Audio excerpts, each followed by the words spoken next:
ಕೆಲಸ ಮಾಡೀನಿ, ದಲಿತ ಕೇರಿಗಳಲ್ಲಿ ಹೋಗಿ ಮಲ್ಕೊಂಡಿನಿ.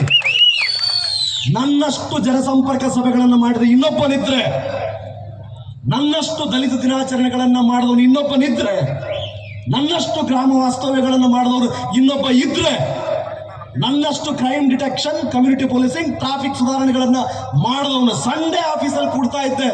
ಹಾಸನದಲ್ಲಿ ಕೇಳಿ, 9 ಗಂಟೆಗೆ ಹೋದ್ರೆ ರಾತ್ರಿ 10 ಗಂಟೆಗೆ ಬರ್ತಿದ್ದೆ. ದೊಡ್ಡ ಮನೆ, ಭೂಮಿ ಹುಟ್ಟಿದಾಗ ನೋಡಲೇ ಇಲ್ಲ, 13 ದಿನ ನೋಡ್ಲಿಲ್ಲ.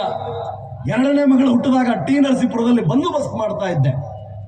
ಕಾಕಿ ಇಲ್ಲದೆ ಒಂದು ದಿವಸ ಇರ್ತಿರ್ಲಿಲ್ಲ. ಅನ್ನೋನ್ ನಂಬರ್ ವಾಪಸ್ ಫೋನ್ ಮಾಡಿ, ನಾನು ರವಿ ಡಿ ಚನ್ನಣ್ಣವರ್ SP ಮಾತನಾಡ್ತಿದ್ದೀನಿ, ಫೋನ್ ಮಾಡಿದ್ದಲ್ಲಪ್ಪ, ಏನ್ ನಿನ್ ಸಮಸ್ಯೆ ಅಂತ ಕೇಳ್ತಾ ಇದ್ದೆ. ಸಮಸ್ಯೆ ಹೇಳಿದ 3ನೇ ದಿವಸ ನಾನಿಂತ ಇನ್ಸ್ಪೆಕ್ಟರ್ ಹೇಳಿದ್ದೆ, ನಿನ್ ಸಮಸ್ಯೆ ಪರಿಹಾರ ಆಯ್ತೋ ಇಲ್ವೋ ಅಂತ ವಾಪಸ್ ಕೇಳ್ತಾ ಇದ್ದೆ.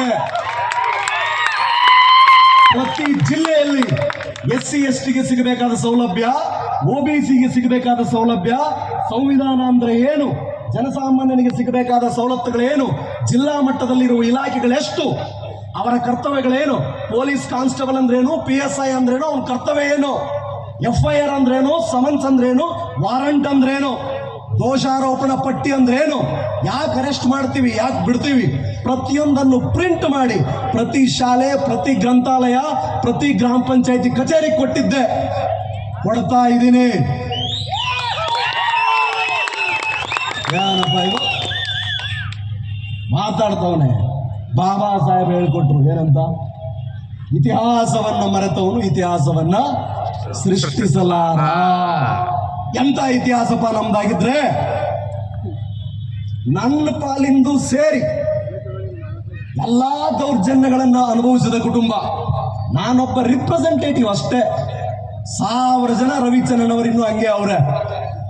3 ಸಾರಿ ಡ್ರಾಪ್ ಔಟ್ ನಾನು SLC ಬರುವ ಪೂರ್ವದಲ್ಲಿ. 3 ಸಾರಿ ಗೋವಾಗೆ ಹೊಂಟೋಗ್ಬಿಡೋದು, ಪುತ್ತೂರು ಕಾಫಿ ಸೀಮೆ ಹೊಂಟೋಗ್ಬಿಡೋದು. ಇದೇ ಕದ ಶಾಂತಲಾ ಹೋಟೆಲ್, ನಮ್ಮ ರವಿ ಸಾವ್ಕಾರಿಗೆಲ್ಲ ಗೊತ್ತಿರುತ್ತೆ. Shantala hotel, Vijayalakshmi bar and restaurant, ಅಲ್ಲಿ ಕೆಲಸ ಮಾಡೋದು. ರತ್ನಕುಂಜ್ ಬಿಲ್ಡಿಂಗ್, ಸೀಡ್ಸ್ ಫ್ಯಾಕ್ಟ್ರಿ, ಸೋಡಾ ಎಲ್ಲ ಮಾಡೀನಿ. ಹೆಮ್ಮೆಯಿಂದ ಹೇಳ್ತೀನಿ, ನಾ ಮಾಡೀನಿ. ನಾ ಇಲ್ಲಿ ಬರ್ತೀನಿ ಅಂತ ಗೊತ್ತಿತ್ತು ನನಗೆ. ಮಾಡುವ ಕೆಲಸದಲ್ಲಿ ಶ್ರೇಷ್ಠತೆ ಇಲ್ಲ. ಒಂದು ಕೆಲಸ ಶ್ರೇಷ್ಠ ಕನಿಷ್ಠ ಅಲ್ಲ. ಅಣ್ಣ ಬಸವಣ್ಣನನ್ನು ನಾವು ನಂಬುವುದಾದರೆ, ಬಸವಣ್ಣನ ಮೂರ್ತಿಗಳನ್ನ ಪ್ರತಿ ಸರ್ಕಲ್ ಅಲ್ಲಿ ನಾವಿಟ್ಟು ಕಾಯಕವೇ ಕೈಲಾಸ ಅಂತ ಹೇಳುವುದಾದರೆ, ಆಯ್ದಕ್ಕಿಯ ಲಕ್ಕಮ್ಮನನ್ನ ಕೂಡಿಸಿರ್ಲಿಲ್ವೇ ಅನುಭವ ಮಂಟಪದಲ್ಲಿ, ಮಾದರ ಚೆನ್ನಯ್ಯನಿರ್ಲಿಲ್ವೇ, ಡೋಹರ ಕಕ್ಕಯ್ಯನಿರ್ಲಿಲ್ವೇ, ಮಡಿವಾಳ ಮಾಚದೇವನಿರ್ಲಿಲ್ವೇ, ಅವರೆಲ್ಲರನ್ನೂ ಸೇರಿಸಿ ನನಗಿಂತ ಕಿರಿಯರಿಲ್ಲ, ಶಿವಭಕ್ತರಿಗಿಂತ ಹಿರಿಯರಿಲ್ಲ ಅಂದ ಬಸವಣ್ಣ ಅವನ ಮಾತುಗಳು, ಇತಿಹಾಸವನ್ನು ಮರೆತವನು ಇತಿಹಾಸವನ್ನು ಸೃಷ್ಟಿಸಲ್ಲ ಅಂದ್ರಲ್ಲ. ನಾನು ನೋಡಿದ ಇತಿಹಾಸ ಇದು. ನಮ್ಮ ಅಪ್ಪ ಜೀತ, ನಮ್ಮ ತಾತ ಜೀತ ಇದ್ದ ಎಲ್ಲೋ ಕುಂದಗೋಳದ ಹತ್ರ, ಕುಂದಗೋಳದ ಎರೆ ಬುದಿಯಾಳ, ಅಲ್ಲಿಂದ ನೀಲ್ಗುಂದಕ್ಕೆ ಹೊಟ್ಟಿಪಾಡಿಗೆ ಬಂದವ್ರು. ಅವರಪ್ಪ ಇನ್ನೊಂದು ಕಡೆ ಎಲ್ಲ ದುರ್ಗದ ಹತ್ರ ಇದ್ನಂತೆ. ಹೆಳವ್ರು ಹೇಳ್ತಾರಲ್ಲ, ಚನ್ನಪ್ಪನವ್ರ ಮಗ ರಂಗಪ್ಪನವ್ರು, ರಂಗಪ್ಪನವ್ರ ಮಗ ದ್ಯಾಮಪ್ಪನವ್ರು, ದ್ಯಾಮಪ್ಪನವ್ರ ಮಗ ರವ್ಯಪ್ಪನವ್ರ ಮಗ ವಿಕ್ರಮಾದಿತ್ಯ. ಅವ್ರ ಪ್ರಕಾರ, ಹೆಳವ್ರು ಹೇಳೋ ಆ ಕಥೆಯ ಪ್ರಕಾರ ನಮ್ಮ ಚರಿತ್ರೆ ಹಂಗೈತಿ. ಹಾಗಿದ್ರೆ ಪ್ರಜಾಪ್ರಭುತ್ವ, ಪ್ರತಿಭೆಗೆ ಬೆಲೆ ಇದೆ, ಎಲ್ಲರಿಗೂ ಸಮಬಾಳುವಂತ ಬಾಬಾ ಸಾಹೇಬರು ಜನವರಿ 26, 1950ಕ್ಕೆ ಸಂವಿಧಾನವನ್ನು ಕೊಟ್ಟರು. ಇಲ್ಲೆಲ್ಲರೂ ಸಮಾನರಂತೆ. ಇನ್ನು ಸಮಾನತೆ ಕಾಣಲೇ ಇಲ್ಲ ನಮಗೆ, ಈಗಲೂ ಕಾಣ್ತಾ ಇಲ್ಲ. ಒಬ್ಬ IPS ಅಧಿಕಾರಿ ನಾನು, 16 ವರ್ಷ ಸೇವೆ ಮಾಡಿದ್ದೀನಿ.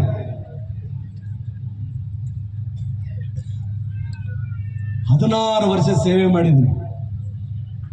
ಈಗಲೂ ಇಲ್ಲ, ಬರಬೇಕಾಗಿದೆ. ಯಾವಾಗ ಬರುತ್ತದು? ನನ್ನೊಬ್ಬರಿಂದ ಆಯ್ತದ? ಬಾಬಾ ಸಾಹೇಬರು ಅವರ ಆಶೋತ್ತರಗಳನ್ನ ಎಲ್ಲಿವರೆಗೆ ಎದೆಯಲ್ಲಿಟ್ಕೊಂಡು ಮಾತು ಕೃತಿಯ ಮೂಲಕ ಪ್ರತಿಭಟನೆಯಲ್ಲಿ ಅದು ವ್ಯಕ್ತವಾಗುವುದಿಲ್ಲವೋ ಅಲ್ಲಿವರೆಗೂ ಬದಲಾವಣೆ ಬರಲ್ಲ. ಪ್ರಜಾಪ್ರಭುತ್ವ ವ್ಯವಸ್ಥೆಯಲ್ಲಿ ಹೋರಾಡಿ ಪಡೆಯುವ ಹಕ್ಕುಗಳೇ ಹೆಚ್ಚು. ಪ್ರಜಾಪ್ರಭುತ್ವ ವ್ಯವಸ್ಥೆಯಲ್ಲಿ ಹೋರಾಡಿ ಪಡೆಯುವ ಹಕ್ಕುಗಳೇ ಹೆಚ್ಚು. ಹೋರಾಟ ಅನಿವಾರ್ಯ. ಯಾರ ಕೆಲಸಗಳಾಗುತ್ತಪ್ಪ ಇವತ್ತು? ನೀವು ಹಂಗೊಂದ್ಸಾರಿ ನೋಡಿಬೇಕಾದ್ರೆ ಯಾರ ಕೆಲಸ ಆಯ್ತದೆ? ಯಾರು ದೊಡ್ಡವರಿದ್ದಾರೆ ಅವ್ರ ಕೆಲಸ ಸಲೀಸಾಗಿ ಆಗುತ್ತೆ. ಉದಾಹರಣೆಗೆ ಯಾರೋ ದೊಡ್ಡವ್ರು ಫೋನ್ ಹಚ್ಚಿದ್ರೆ ನಾನು ಆಯ್ತು ಮಹಾಸ್ವಾಮಿ ಮನೆಗೆ ಬಂದು ಮಾಡಿಕೊಡ್ತೀನಿ, ನಾಳೆ ಮನೆಗೆ ಬಂದ್ಬಿಡ್ತೀನಿ ಸರ್, ಅಲ್ಲೇ ಮಾಡಿಕೊಡ್ತೀನಿ ಅಂತ ಹೇಳ್ತೀನಿ. ತಲೆ ಮೇಲೆ ಚಾಪಿ ಇಲ್ಲದೆ ಯಾವುದೋ ತಂಡದಿಂದ ಒಬ್ಬ ಬಂದಪ್ಪ, ಸಲೀಸಾಗಿ ಅವನ ಕೆಲಸ ಆಯ್ತದ? ಪೊಲೀಸ್ ಸ್ಟೇಷನ್ನಲ್ಲಿ ಬಂದ ತಕ್ಷಣ ಅವ್ನು ನೀರು ಕೊಟ್ಟು ಕೂತ್ಕೊಳ್ಳಿ, ನಿಮ್ಮ ಸಮಸ್ಯೆ ಏನು ಅಂತ ಕೇಳ್ತಾರ? ಹೋಗಿ ಹಂಗೆ ಬೇಕಾದ್ರೆ ಒಂದು ಟ್ರಯಲ್ ಮಾಡಿ. ತಹಸೀಲ್ದಾರ್ ಆಫೀಸಲ್ಲಿ ಹೋಗ್ಬಿಟ್ಟು ಅಪ್ಪ ಸತ್ತೋಗ್ಬಿಟ್ಟ ಸ್ವಾಮಿ 3 ತಿಂಗಳ ಹಿಂದೆ, ನಂದು 2 ಎಕರೆ ಜಮೀನು ಒಣಬೇಸಾಯ, ಸರ್ವೆ ನಂಬರ್ 24/2, ಇಬ್ರು ಅಣ್ಣ ತಮ್ಮಂದಿರಿದೀವಿ, ಬೋಡಿಗೆ ಅರ್ಜಿ ಹಾಕ್ತಿದೀವಿ ಅಂತ ಹೇಳ್ಬಿಟ್ರೆ ಸಡನ್ ಆಗಿ ಮಾಡಿಕೊಟ್ಬಿಡ್ತಾವ್ರ? ಏನೋ ಸವಲತ್ತುಗಳಿದೆಯಂತಲ್ಲ ಜಿಲ್ಲಾ ಮಟ್ಟದಲ್ಲಿ ಸ್ವಯಂ ಉದ್ಯೋಗಕ್ಕೆ 5 ಲಕ್ಷ ರೂಪಾಯಿ ಸಬ್ಸಿಡಿ. ನಾನು ಅಪ್ಲಿಕೇಶನ್ ಹಾಕ್ತಿದ್ದೀನಿ, ಡಿಗ್ರಿ ಮಾಡಿದ್ದೀನಿ, ಒಂದು ಕುಕ್ಕಟೋದ್ಯಮವನ್ನು ಆರಂಭ ಮಾಡ್ತಿದ್ದೀನಿ ಸ್ವಾಮಿ, ಅಪ್ಲಿಕೇಶನ್ ಕೊಟ್ಬಿಡಿ ಅಂದ ತಕ್ಷಣ ಓಹೋ ಹೌದಾ ಆಯ್ತು ಬಾರಪ್ಪ, ಬಡತನದ ರೇಖೆಗಿಂತ ಕೆಳಗಡೆ ಇದೆಯಾ, ನಾಳೆ ಬಂದು ಒಯ್ಯಪ್ಪ ನೀವು ವಾಪಸ್ ಫೋನ್ ಮಾಡ್ತೀನಿ ಅಂತ ಹೇಳ್ಬಿಡ್ತಾವ್ರಾ? ಮತ್ತಿದೆಯಂತ ಪ್ರಜಾಪ್ರಭುತ್ವ ಸ್ವಾಮಿ? ಇದನ್ನ ನೋಡಿದ್ದಂಗಾಗಿ ನೋಡ್ರಪ್ಪ, ನಾನು ಎಲ್ಲರಿಗೂ ಎಲ್ಲ ಕಡೆ ಓದೋದು ಅದನ್ನ ನುಗ್ಗಿರ್ಲೆ ಆಫೀಸ್ಗೆ ಅಂತ ಹೇಳ್ತೀನಿ ನಾನು.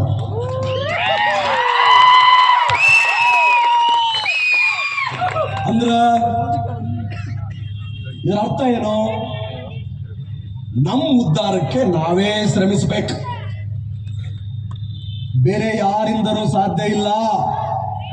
ನಾನು ಬಂದೆ ಭಾಷಣ ಮಾಡಿದೆ ಹೊಂಟೋಗ್ಬಿಡ್ತೇನೆ, ನಾನು ಆರಾಮದೇನಿ, ನನಗೇನು ಕಡಿಮೆ ಆಗೈತಿ. ಇನ್ನು 20 ವರ್ಷ ಐತಿ ನನ್ನ ಸರ್ವಿಸ್, 20 ವರ್ಷ ಟೆಸ್ಟ್ ಮ್ಯಾಚ್, T20 ಒನ್ ಡೇನೂ ಅಲ್ಲ.